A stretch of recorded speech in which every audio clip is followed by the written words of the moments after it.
जी diagram कैसे photo system 1 और photo system 2 कैसे फॉर्म करते हैं, कैसे इलेक्ट्रॉन्स निकलते हैं और कैसे वाटर मॉलिक्यूल्स स्प्लिट करते हैं और कैसे वहाँ से वाटर मॉलिक्यूल से इलेक्ट्रॉन्स, हाई एनर्जी इलेक्ट्रॉन्स फिर पूरे इलेक्ट्रॉन ट्रांसपोर्ट चेन को जाते हैं, जिससे एनर्जी भी रिलीज़ होती है और NADPH भी मिलता है।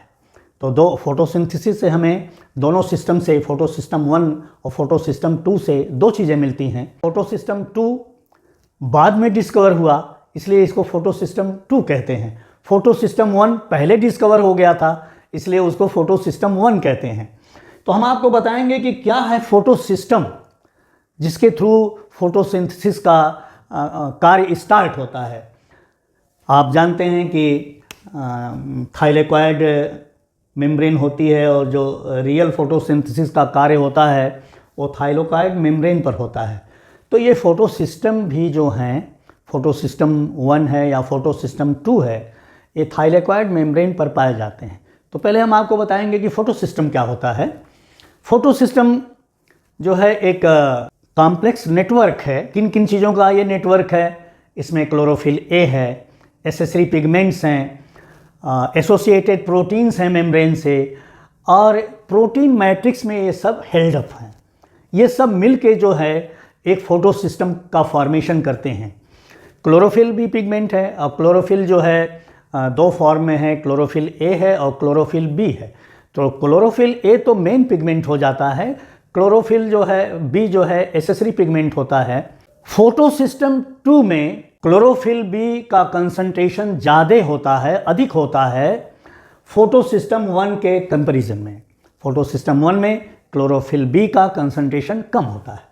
और कौन कौन से पिगमेंट्स पाए जाएंगे?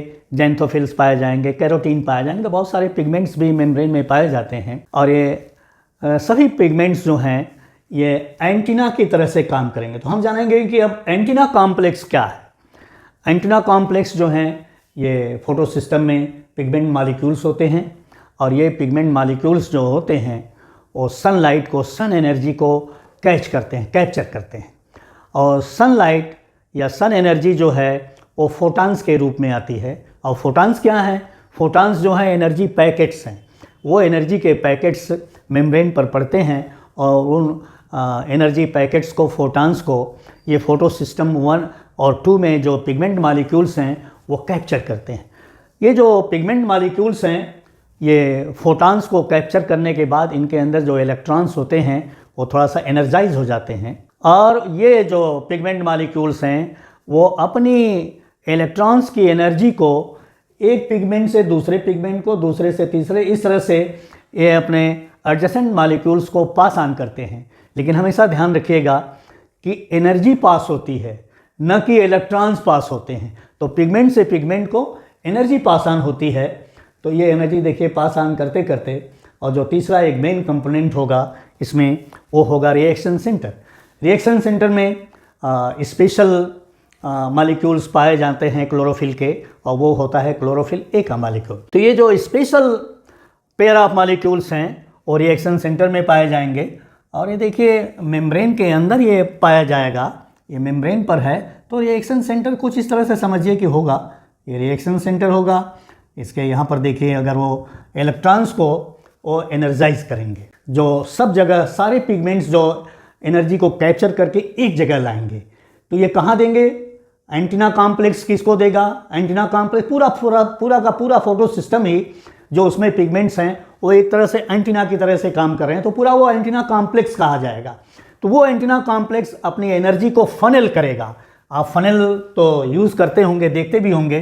फनल का स्ट्रक्चर ऐसा होता है और इस तरह से एक ब्रॉड चीज़ को फिर वो एक अंदर ला देता है। देखिए ऐसे इसका ये नैरो स्पेस हो जाता है, वो कंसंट्रेट कर देता है। कभी आपने लेंस को लेके देखा होगा कि लाइट को आपने कंसंट्रेट किया होगा तो एक जगह वो लाइट फोकस हो जाती है। उसी तरह से ये जो पिगमेंट मॉलिक्यूल्स जो फोटॉन्स को कैप्चर करते हैं और उस एनर्जी को वो एक जगह फनल करते हैं रिएक्शन सेंटर में। ये देखिए जो बीच की सर्कल है वो रिएक्शन सेंटर है। तो रिएक्शन सेंटर में वो आएंगे तो उसमें वो पेयर ऑफ क्लोरोफिल मॉलिक्यूल्स पाए जाएंगे। तो one pair of chlorophyll molecules में एक क्लोरोफिल मॉलिक्यूल जो है एक इलेक्ट्रॉन को, एन इलेक्ट्रॉन इज बूस्टेड, एक इलेक्ट्रॉन बूस्ट होगा और वो एक्साइट होगा, और इतना एक्साइट होगा कि वो पूरा रिएक्शन सेंटर से एक्साइटेड रिएक्शन सेंटर को आ जाएगा, इतनी एनर्जी गेन कर लेगा, इतनी हाइट पा लेगा एनर्जी से।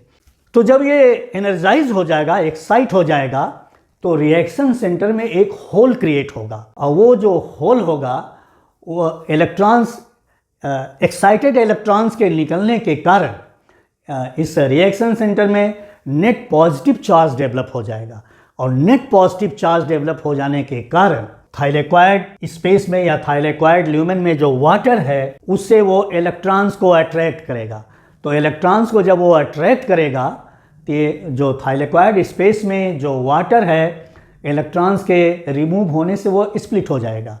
तो वाटर स्प्लिट होगा तो वो अपने मॉलिक्यूलर ऑक्सीजन में, और वो देखिए 2 प्रोटॉन भी बन जाएगा, तो 2 प्रोटॉन भी बन जाएगा। और उसमें मेम्ब्रेन में आप जानते हैं कि ये इसमें एसोसिएटेड प्रोटीन भी हैं फोटोसिस्टम में, और उसमें से एक प्रोटीन जो है वो एंजाइम की तरह से बिहेव करेगी, और वो उसमें मैग्नीज होगा। तो वो मैग्नीज जो है वाटर और रिएक्शन सेंटर के बीच में इलेक्ट्रॉन्स का कैरियर भी काम करेगा। तो जो नेट पॉजिटिव चार्ज डेवलप हो गए हैं रिएक्शन सेंटर में, उसको वो फिल करेगा। तो ये इलेक्ट्रॉन्स आगे बढ़ेंगे तो एक इलेक्ट्रॉन एक्सेप्टर होगा, तो एक चेन बन जाएगी इलेक्ट्रॉन ट्रांसपोर्ट चेन की, और जो पहला इलेक्ट्रॉन एक्सेप्टर होगा उसको कहेंगे प्लेस्टोक्यूनोन। प्लेस्टोक्यूनोन जो कि एक कैरियर है मेम्ब्रेन में, वो इलेक्ट्रॉन्स को लेगा, 2 इलेक्ट्रॉन्स निकलेंगे, लेकिन ये जानिएगा एट ए टाइम एक इलेक्ट्रॉन्स निकलता है और होल बनता है, उसको वाटर से आने वाला जो इलेक्ट्रॉन है वो फिलअप करता है।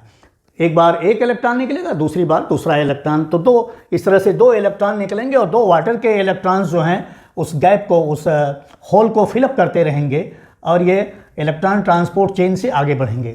जो प्लेस्टोक्यूनोन से जब इलेक्ट्रॉन दूसरे कॉम्प्लेक्स को ट्रांसफ़र होगा तो उसको कहते हैं B6F।